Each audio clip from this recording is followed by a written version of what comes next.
When the vehicle's turned off and you walk up to it with the key, and the vehicle's locked right now, so I'm walking up with the key, and at a certain point it's going to sense the key, and when it does, all it does is illuminate that handle. So that one handle right there is illuminated. There's no other exterior lights. There's no approach lights. There's no front or back or other kind of parking lights or safety lights. Now, so that's only when it senses the key. When you hit the unlock button, it has that illumination there on the handle, but it also turns the tail lights on and the headlights on. It's actually not the full headlights, but there's lights up here. So there's some safety lights going on. There's also interior lights that turn on as well. Now they only briefly turn on, so you have to get in the vehicle. But when you do unlock the vehicle, there's no approach lights, nothing to help you navigate the ground to get to the vehicle, you know, so you're not stepping in stuff or whatever. When the vehicle's running, you can actually choose the DRL off position on the headlight switch, and you can completely go dark on the exterior of the vehicle. Now I have the parking lights on, and these white LED daytime running lights are illuminated. And these are the lights that turned on when I hit the unlock button as well. So it's a nice white, bright. It's not super duper bright. You're not going to mistake these as headlights, but they are bright enough to be seen for a long ways away, and they look really nice. Also, there's an amber side marker here that's illuminated here on the front. There's a red side marker here in the back, and the taillights kind of wrap around a little bit on the sides so you can see them. But check it out, nice soft glow of the red taillights. There's one on each side, then there's a center portion there on the tailgate that illuminates. Really impressive. Nice and sharp LEDs, but they're not really, they're like a soft, I keep saying soft because they're blended in nicely. It's not like a real thin line.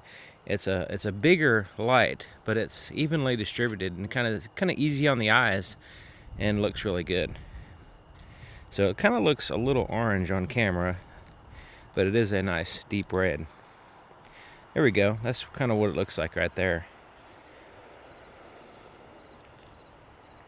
The turn signal here in the front is amber in color, and it's right above that LED strip. It's a pretty bright line there. Goes all the way around to the side as well.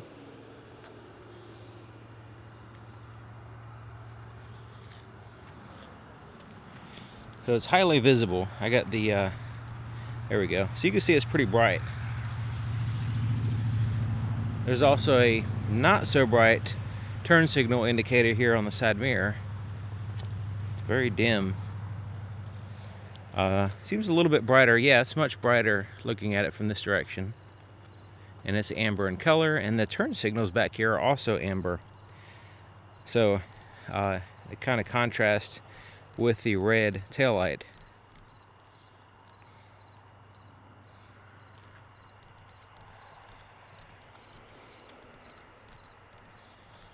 Nice and bright, very bright back here.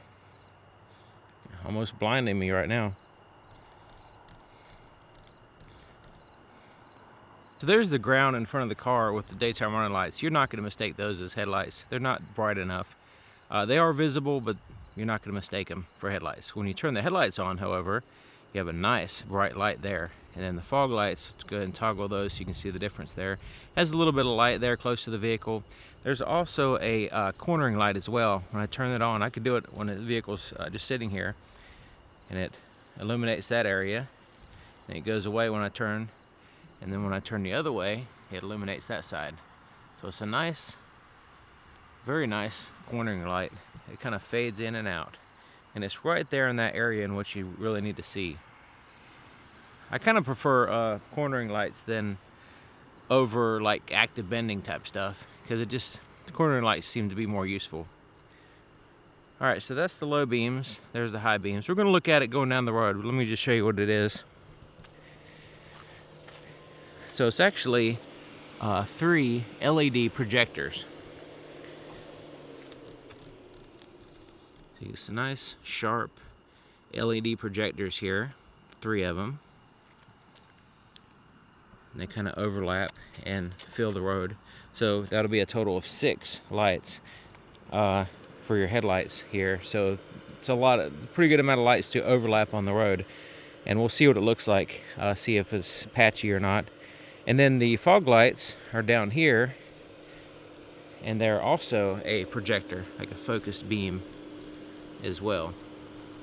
Quite bright, especially down low. That's where you want them.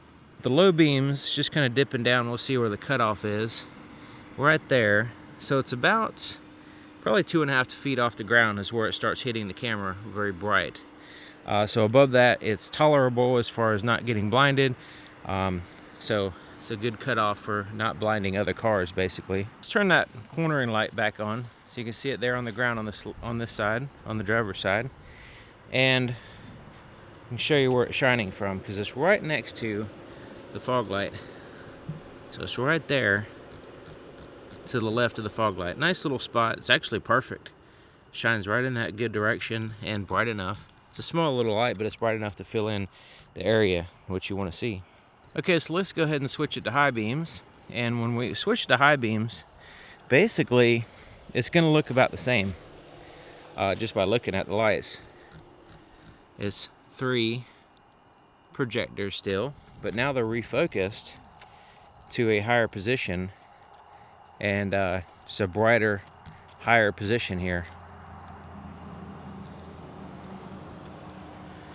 So yeah, so right now, right here, I'm close to the vehicle, fairly close, so 4 or 5 feet off the ground, it's already shining on the camera and pretty bright. But as you go further out, it's gonna angle up.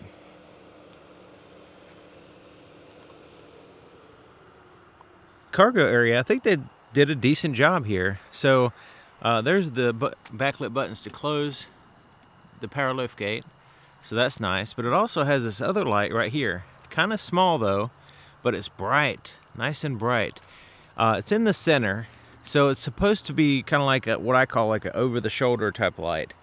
But it's in the center, so you can't obscure it with your body. You know, you can get in front of it and cast a shadow. So if you're kind of standing off to the side, or if you kind of tilt your head, it's kind of right over your shoulder, so it kind of works out.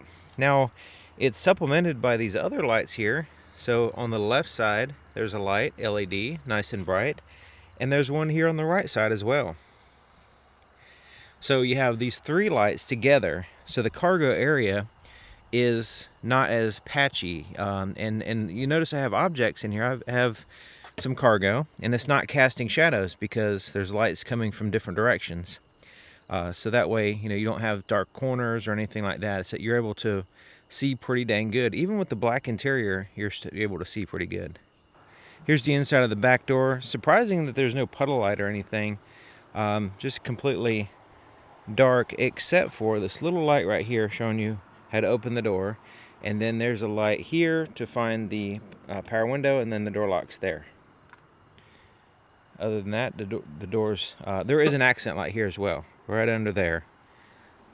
Just for subtle looks, especially when it's really dark, it looks really good. Okay, so the interior lights here in the back seat are supplied by these 2 lights here in the center, and they are mostly focused in the seat area. There is some spillover there on the floor, but it's not very bright. Now, we are dealing with a black interior, so it helps out with light interior, but you know, it's still not super bright. There's also, you can see back here, there's vents, and there's these power supplies, and they are dark. So you got 2 USB ports and a 12-volt power supply that's completely dark. No backlit or anything, no lights shining on it, that kind of thing. Now the front door actually has a puddle light, so we have a light there. shining on the ground so we can see what we're stepping in when we get out at least. And then the rest of the door, it has the accent light here at the top, and then it has the backlit buttons here, and then a little light right here for the handle to release and get out of the vehicle. There is some floorboard illumination as well. The lights that are shining here in the front are coming from the center part, and there's two of them. And there seems like they're similar to the second row, in which it does a okay job of illuminating the area. It's mostly focusing in the lap area of the driver and the passenger. But we will need this interior lights because there's some issues in the vehicle just ahead. We'll see. So I have the door open, interior lights are on. You can see what it looks like here. I'm gonna go ahead and shut the door. Interior lights will turn off, and we're left with the back lights. So you can see the floorboard illumination is still illuminated. It's kind of looks like it's pulsating because of the camera frame rate. See if I can adjust that out. There we go. But you can see the steering wheel. Let me turn the brightness up. There's a dimmer switch here. And we're going to turn the brightness all the way up just so we can see what it looks like here. Alright, so steering wheel controls are here. There's the gauges, screen. There's the door. Buttons here. Floorboard. I like floorboard illumination. It's kind of just makes me feel like I'm not just putting my feet into an abyss. I actually can see what's going on down there, especially if I drop something. It's easy to get. All right, we have this big screen, and of course you want to adjust the brightness because it's such a big screen it could, you know, mess up your night vision or whatever, because it gets kind of bright. But you know, it looks really nice. And then down here you can see there is a right in here is where you put your phone for wireless charging. If you open that up, there's this compartment. It has illumination coming from the side, but it's all like a flat black interior, so you can't really see in there. So let me go ahead and turn on the interior lights again. So even though there's a light there, you can't really see in there. So I don't know if the light's angled right or what, but there's a compartment that's dark, but it has a light. And then this is where the cell phone charger is, and then there's a compartment here, right there, that's dark. But it has a light around the edge. I guess that's just an accent light because it's not really doing anything. Same thing with these cup holders. There's no lights in them, so might as well show them to you now while the door's open. So there's the shifter and the different controls here are all backlit illuminated. Now you'll notice there's a tiny bit of light on my hand, and that is not only coming from the screen, but there's also this light coming right here. If you can see that. It's coming from this top area. So right there, it's like a little bit of a soft glow to give you a little bit of light in this area. So there's all backlit buttons here. And the buttons to turn on the interior lights are not illuminated. So basically all it is you touch the light to turn it on, but there's no like way of, you just kind of have to start touching stuff. There's no actual spot to tell you where to touch, basically. I guess you'll get used to it. So this one has the rear view camera system. It has a rear view mirror as well. But the rear view camera is really nice. You can see nicely. It has backlit illuminated home link control, door controls, garage door controls. And on this side is the controls, the brightness and everything controls for the rear view camera. And speaking of camera, let's go ahead and look at the camera here. See what it looks like, because it looks really good. You can see around the vehicle nicely. Once again, we have a flicker on the screen, and that's because of the camera. It has nothing to do with the actual screen itself. A little bit, yeah, it's still flickering. But yeah, the visibility around the vehicle is fine with the camera system. Really, really good. Now when I put it in reverse, I don't know if you can see on the camera here, it actually turns on those cornering lights automatically. So without turning the wheel, they go ahead and turn on the cornering lights because they're anticipating you needing extra visibility when you're backing up, so they go ahead and turn them on. The glove compartment has a fairly dim light, but it does have a light in it. You can barely see in there, but you can see a little bit. That tiny accent light that's in the door, here, and then the back, it's just right there. Also the floorboard, you can adjust, you can change the colors here. So let's try to change it to like an orange. So we change that to like an orange color there, looking pretty cool. So it has these different colors here, quite a few of them.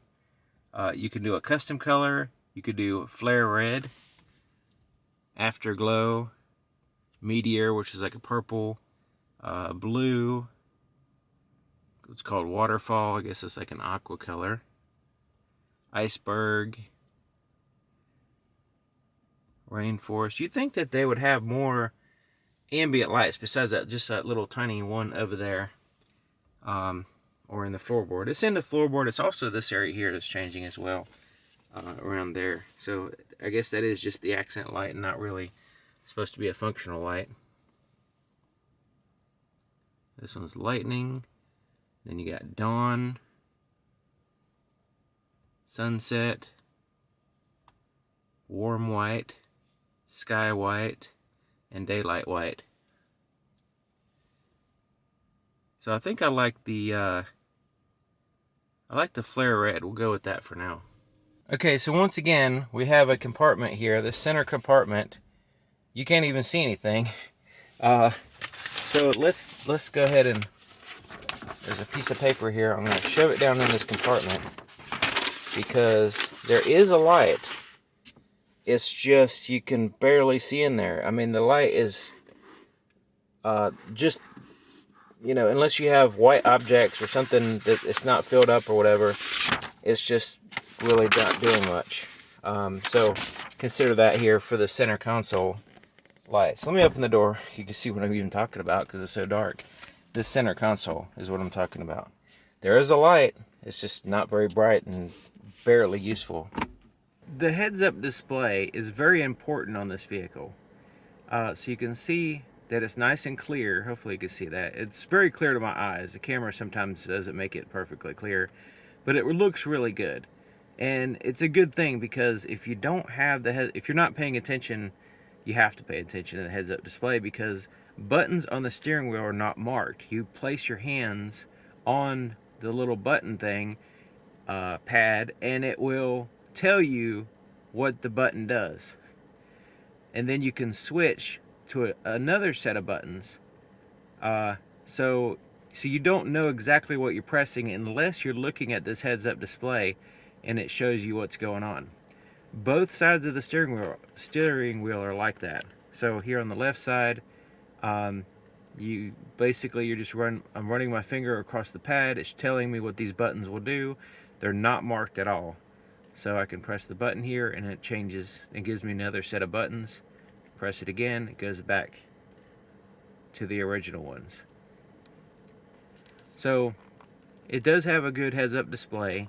It's just they kind of force you to use it by not labeling these buttons and try to squeeze more buttons onto the steering wheel than it's really necessary, actually. But it does, as far as the visibility and the heads-up display quality is fantastic. It's just, I think they're leaning on the heads-up display a little bit too much, and it's causing, I could see where that could cause some issues as far as definitely going to be a learning curve, but then on top of that, just in general, you know, playing around with this thing and it being right there in front of your face, and all of a sudden you're paying more attention to the buttons and changing the buttons on the heads-up display, and you notice, I mean, it's quite a bit of a substantial part of your view is taken up by this heads-up display, and you're trying to figure out the buttons here, and you're swapping different pads, and you're like, oh, what does this icon mean? What does that icon mean? And also there'll be like pop up like a sentence, and sometimes too as well. So let me see if I can get it to do it. Open up the door. Yeah. Well, sometimes, yeah, so it's got vehicle will turn off if parked for 1 hour, perform auto off. So it's giving you prompts there as well. So instead of putting these type of things here or here, they're putting it on the heads-up display, which is quite a bit of, I think they're just going overboard here with this heads-up display. But you can see it good, and it is like in this mode right here. If it was just like that, it would be fine. You would have relevant information. But since they're trying to use it for all this other stuff, you know, I could see where it could be an issue. Okay, so there's the headlight pattern there on a fence. So that's the low beams. You'll see like a little notch there. It's hard to point out, like right in here, and that's for oncoming traffic. You'll see that as we're going down the road. There's the high beams, there's the low beams. So yeah, it's a clear cutoff for when you're driving. It doesn't blind other drivers. That's what the intention is anyway.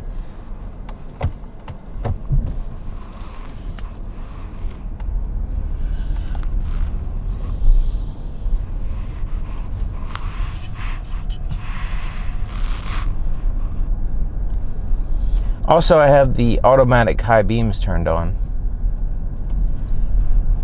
and we'll see how that goes.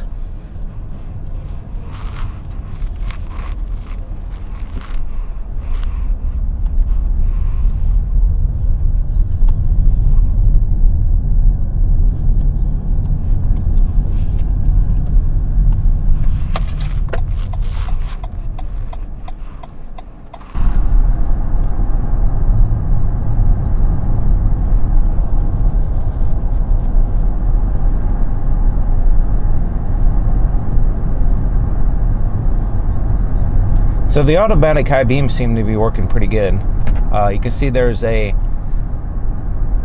when there's the oncoming traffic lane, there's a dip that is a little bit lower. I don't know if you can see that. A little bit lower than the main part of the road. So that's good. So it's just for the road deviation. So when you're going up and down hills and stuff, sometimes you're not always level. So having that little bit of a blank spot where oncoming traffic come kind of helps out with avoiding blinding them, because the cutoff is supposed to be below their eyes, you know.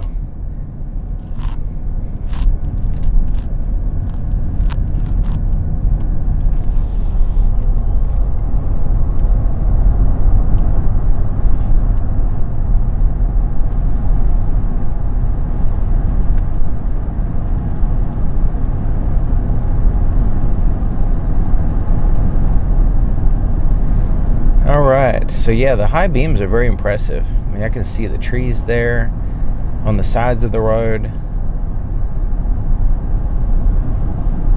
Yeah, I mean, it's not patchiness. There's no patchiness, basically. With 3 lights on each side, it's able to take those projectors, overlap them enough to where it's kind of evenly lit. All the way to the sides of the vehicle, all the way out, has very good distance. I can see the trees in the distance. And it's illuminating the road nicely at a good distance. I mean, considering the height of the vehicle and everything, these are pretty dang good headlights.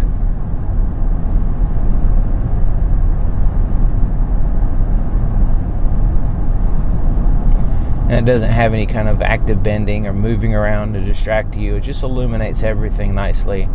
And so far, the automatic high beams are working fine. Hadn't had an issue of them flashing anybody yet.